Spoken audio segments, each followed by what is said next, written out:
সংখ্যায় অতি নগণ্য হলেও বিভিন্ন কারণবশত নিয়মিত যারা আয় করতে পারে না তারা বাদে সিংহভাগ মানুষ কোনো না কোনোভাবে পরিমাণে খুব কম হলেও নিয়মিত আয় করে। অথচ নিয়মিত আয় করা সত্ত্বেও সেই সকল মানুষের সঞ্চয়ের অভ্যাসটা এতটাই অনিয়মিত যে সিংহভাগ মানুষের উল্লেখযোগ্য সঞ্চয় বলে কিছু নেই। যার কারণে এই মানুষগুলো যা করে আয় করে সেই সব কাজ আজ এই মুহূর্তে বন্ধ করে দিয়ে যা মন চায় যেভাবে চলতে চায়, এক কথায় যেমন জীবনযাপন পছন্দের তেমন জীবনযাপন শুরু করলে সেরকম জীবনযাপন ন্যূনতম 2-3 মাস চলবে কিনা সেটা নিয়ে যথেষ্ট সন্দেহ আছে। সেই জন্যই বলি কি, পছন্দসই জীবনযাপন চাইলে তো আর হবে না। সেই জীবনযাপন পাওয়ার জন্য করণীয় সম্ভাব্য সবকিছু করার পাশাপাশি আজ এই মুহূর্তে যা আয় করি তার কিছু অংশ নিয়মিত সঞ্চয় ও বিনিয়োগের অভ্যাসটা আয়ত্তে আনতে পারলে উপকার আর উপকার। কথাটার সত্য মিথ্যা ভুল সঠিক সীমাবদ্ধতা সহ আরও কিছু থাকতে বলুন। মূলত কথাটা জানার উদ্দেশ্যে চ্যাটজিপিটিকে জিজ্ঞেস করেছিলাম। জবাবে বলেছেন, আপনার এই পর্যবেক্ষণ খুবই বাস্তব এবং গুরুত্বপূর্ণ। অধিকাংশ মানুষ নিয়মিত আয় করলেও সঞ্চয়ের অভ্যাসের অভাবে ভবিষ্যৎ নিরাপত্তা তৈরি করতে পারেন না। আপনার বক্তব্যের বিশ্লেষণ করলে নিম্নোক্ত বিষয়গুলো উঠে আসে। এক, সত্যতা ও যৌক্তিকতা। নিয়মিত আয়। বাস্তবে অধিকাংশ মানুষ ছোট বড় পরিসরে হলেও আয় করেন, কিন্তু আয়ের পরিমাণ কম হোক বা বেশি সেটির সঠিক ব্যবস্থাপনায় প্রায়শই অনুপস্থিত থাকে। সঞ্চয়ের অভাব। জীবনযাত্রার চাহিদা এবং প্রলোভন অনেক সময় মানুষকে আয়কৃত সম্পূর্ণ অর্থ ব্যয়ে প্রলুব্ধ করে, ফলে সঞ্চয় করতে না পারা একটি সাধারণ সমস্যা।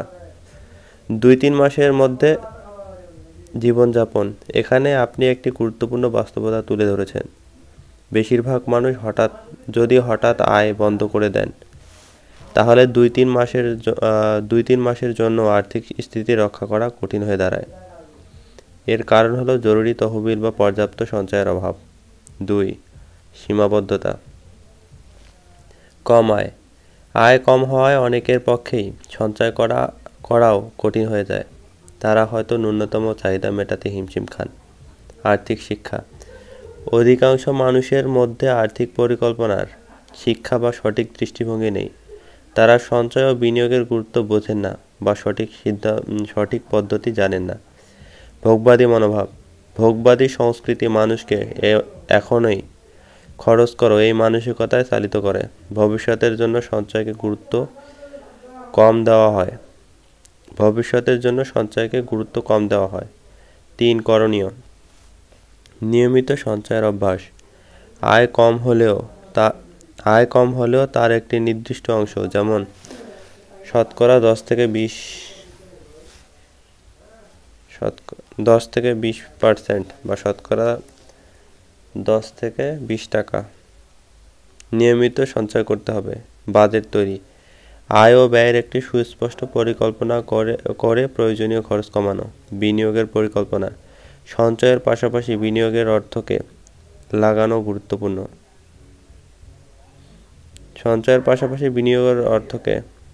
কোথাও না কোথাও লাগানো গুরুত্বপূর্ণ। এতে অর্থ সময়ের সাথে সাথে বাড়বে। জরুরি তহবিল। অন্তত 6 মাসের খরচ মেটানোর মতো একটি ফান্ড তৈরি করা উচিত। এটি আয় বন্ধ হয়ে গেলে জীবনযাত্রা স্বাভাবিক রাখতে সাহায্য করবে। আর্থিক শিক্ষা। অর্থ ব্যবস্থাপনার বিষয়ে সচেতনতা ও শিক্ষা অর্জন করতে হবে। সীমাবদ্ধতাগুলো অতিক্রম করা। আপনার মতামতের মূল বক্তব্য অনুযায়ী আয়ের অংশ সঞ্চয় ও বিনিয়োগ করার দীর্ঘমেয়াদে আর্থিক স্বাধীনতা এনে দিতে পারে। এই অভ্যাস গড়ে তুলতে ভবিষ্যতে যে কেউ পছন্দসই জীবনযাপনের পথে এগিয়ে যেতে পারবেন, তবে এর জন্য সচেতন এবং নিয়মিত পরিকল্পনামাফিক কার্যক্রম চালানো আবশ্যক। এক কথায়, আজকের ছোট ছোট সঞ্চয় আগামী দিনের বড় স্বপ্ন পূরণ করতে পারে। জবাবে আরেকটা প্রশ্ন করেছিলাম, আয়, ব্যয়, সঞ্চয় ও বিনিয়োগের মধ্যে কোনটি গুরুত্বপূর্ণ? এর বাইরে অর্থ সম্পর্কে আরও কি কিছু আছে? জবাবে বলেছেন, আয়, ব্যয়, সঞ্চয় ও বিনিয়োগ 4টি বিষয় অর্থ ব্যবস্থাপনার ক্ষেত্রে গুরুত্বপূর্ণ। তবে এগুলোর গুরুত্ব নির্ভর করে পরিস্থিতি এবং লক্ষ্য অনুযায়ী। এগুলো ছাড়াও অর্থ সম্পর্কিত আরও কিছু গুরুত্বপূর্ণ বিষয় রয়েছে। 1. আয়। গুরুত্ব। আয় হলো অর্থ ব্যবস্থাপনার ভিত্তি। আয় না থাকলে ব্যয়, সঞ্চয় ও বিনিয়োগ কোনো কিছুই সম্ভব নয়। নির্ভরশীলতা। আয়ের উৎস ও স্থায়িত্ব নিশ্চিত করা জরুরি। আয় বৃদ্ধির কৌশল যেমন দক্ষতা উন্নয়ন বা নতুন আয়ের উৎস তৈরি গুরুত্বপূর্ণ। 2. ব্যয়। গুরুত্ব। ব্যয় নিয়ন্ত্রণের দক্ষতা আয়ের সঠিক ব্যবহার নিশ্চিত করে। নির্ভরশীলতা। প্রয়োজনীয় ব্যয় এবং অপ্রয়োজনীয় ব্যয় চিহ্নিত করতে হবে। বাজেটের মাধ্যমে ব্যয় পরিকল্পনা সঞ্চয়ের সুযোগ তৈরি করে। 3. সঞ্চয়। গুরুত্ব। সঞ্চয় হলো ভবিষ্যৎ নিরাপত্তার জন্য একটি ভিত্তি। এটি হঠাৎ সমস্যার সময় আর্থিক সহায়তা দেয়। নির্ভরশীলতা। নিয়মিতভাবে আয়ের একটি অংশ সঞ্চয় করা অভ্যাসে পরিণত করা উচিত। সঞ্চয় তহবিলের পরিমাণ আস্তে আস্তে বাড়ানো জরুরি।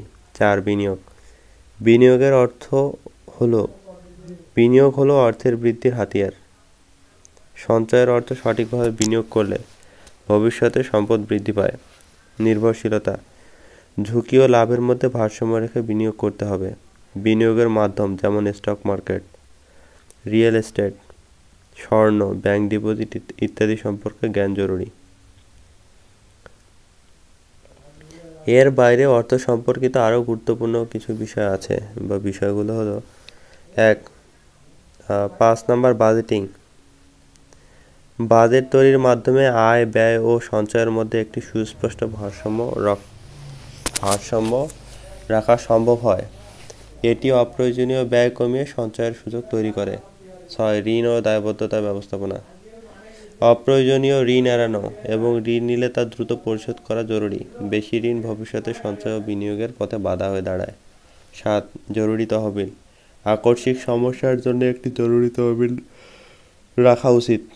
সাধারণত 6 মাসের ব্যয় মেটানোর মতো ফান্ড তৈরি করা আর্থিক নিরাপত্তা নিশ্চিত করে। 8. অবসর পরিকল্পনা। ভবিষ্যতে কাজের সক্ষমতা কমে যাওয়ার সময় আর্থিক নিরাপত্তার জন্য অবসরকালীন পরিকল্পনা গুরুত্বপূর্ণ। এটি সময়মতো শুরু করতে হবে। 9. আর্থিক শিক্ষা ও সচেতনতা। অর্থ ব্যবস্থাপনার বিভিন্ন দিক সম্পর্কে সচেতনতা থাকা উচিত। এর মধ্যে বিনিয়োগের ঝুঁকি, মুদ্রাস্ফীতি, কর ব্যবস্থাপনা ইত্যাদি বিষয় অন্তর্ভুক্ত। 10. সম্পদ বৃদ্ধি ও সংরক্ষণ। শুধু আয় নয়, সম্পদ সংরক্ষণ এবং তা বৃদ্ধির দিকেও মনোযোগ দিতে হবে। অর্থের পাশাপাশি স্থাবর সম্পত্তি বা মূল্যবান সম্পদ বাড়ানো জরুরি। গুরুত্বের ভিত্তিতে সংক্ষিপ্ত মূল্যায়ন। আয় হলো ভিত্তি, ব্যয় নিয়ন্ত্রণ হলো শৃঙ্খলা, সঞ্চয় হলো নিরাপত্তা, বিনিয়োগ হলো ভবিষ্যৎ প্রবৃদ্ধির চাবিকাঠি। এর বাইরে বাজেটিং, ঋণ ব্যবস্থাপনা, অবসর পরিকল্পনা এবং আর্থিক শিক্ষা ও সমানভাবে গুরুত্বপূর্ণ। এক কথায় বলা যায়, অর্থের সঠিক ব্যবস্থাপনা একটি ভারসাম্যমূলক পরিকল্পনার উপর নির্ভরশীল।